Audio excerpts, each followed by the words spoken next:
Hi, this is Efe Oztas from OWTV. We're here to find out what students think about the new Fafsa regulations being changed. The policy states that students have to file their applications before April the 15th, but the thing that changed is that parents have to file 10 days before electronically. If they don't, there's a chance that students might be unenrolled from the classes this semester.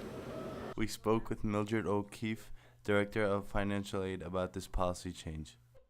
What they changed for this year is that when we had to verify a student's information in the past, we would request tax returns from the student, the parent. There was a verification worksheet that we would give out that was just one page.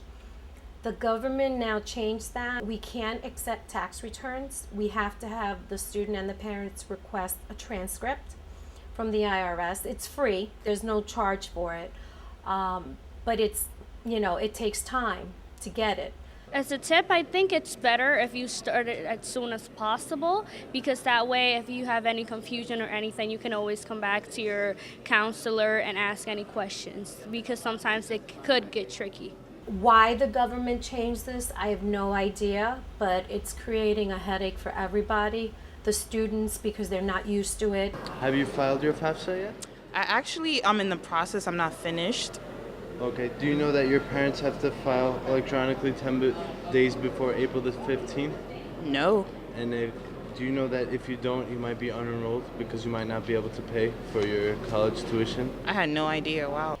If the student's aid is not on our system in a status that the bursar's office can read, they're going to expect the full payment because they're not seeing any financial aid.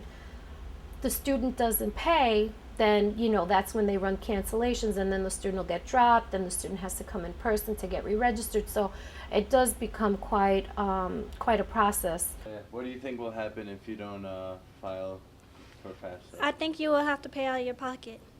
And what happens, do you think it will be hard for students?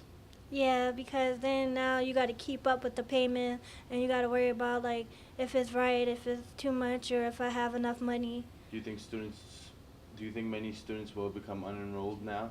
Yeah, because of the FAFSA change. Which could be avoided if the students file in a timely fashion and try to get all the documentation into us as soon as possible. What advice do you have for students that didn't do their FAFSA yet? Do it now, or else you will be stuck home doing nothing with yourself. Make sure you submit your FAFSA on time. This is Efe Oztas, OWTV.